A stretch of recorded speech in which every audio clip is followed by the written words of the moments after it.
জীবনটা বড়ই অদ্ভুত, তাই না? আমরা যা চাই তা কিন্তু কখনো পাই না, আর যা পাই তা কিন্তু কখনো চাই না। যেটাকে ভালোবাসি আটকিয়ে রাখতে চাই সেটাই হারিয়ে যায়। এটা আমার বেলা হয়েছে, তোমার বেলা কি হয়েছে? হ্যালো গাইস, সবাই কেমন আছো? যে যেখানে থাকবে ভালো থাকবে, সুস্থ থাকবে। আমার বন্ধু বান্ধব সবাইকে আসসালামু আলাইকুম। এই যে দেখতে পাচ্ছ চাঁদনি আপুর পাশে কতগুলো কুকুর, তাই না?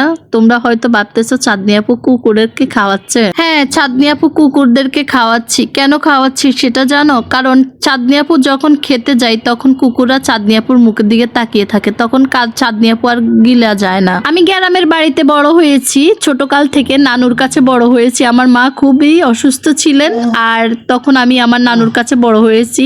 তাই আমি সবসময় মনে করি একটা মানুষ যখন অন্যের কাছে বড় হয় তখন সে বুঝে জীবনটা কতটা অসহায়। চেষ্টা করি জীবনে জোড়াতালি দিয়ে চলতে চলতে এতটুক পর্যন্ত আসছি, যেহেতু অন্যর দায়িত্বে আছি, এখনো পর্যন্ত নিজের দায়িত্ব নিজেকে গড়ে তুলতে পারি নাই। যাই হোক, সবাই আমার জন্য দোয়া করবেন যেন একসময় নিজের দায়িত্বে নিজে থাকতে পারি, অন্যের কাছে না যাওয়া লাগে। তবে সেটা তোমরা যদি চাও চাঁদনি আপার পাশে থেকে চাঁদনি আপাকে সাপোর্ট করে হয়তো এগিয়ে নিয়ে যেতে পারবে। ইনশাআল্লাহ একদিন জয় হবে, সেই আশা রইল তোমাদের কাছে।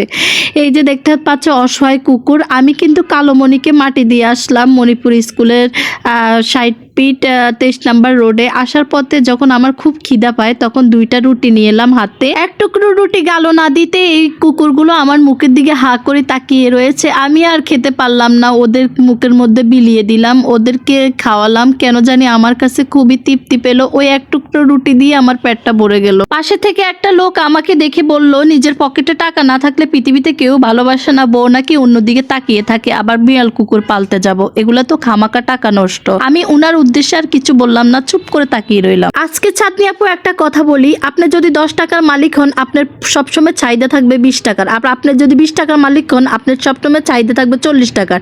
আপনার চাহিদা কেউ পূরণ করতে পারবে না। মানুষ অসহায় রাস্তার পাশে বসে আছে, আপনি তাকে খাওয়াইছেন, ঠিক আছে, সে নামাজ পড়ে না, কালাম পড়ে না, সারা জীবন মানুষের সাথে খারাপ করছে, তার ইমান ঠিক আছে কিনা আপনি কি করে বুঝবেন? কিন্তু আল্লাহর অবুঝ পানি তাকে আপনি খাওয়াই দেখেন, সেটা আল্লাহ রাস্তায় দেওয়া, কিন্তু আমি তো অন্যের দাওয়াতে বাঁচি, তাই না?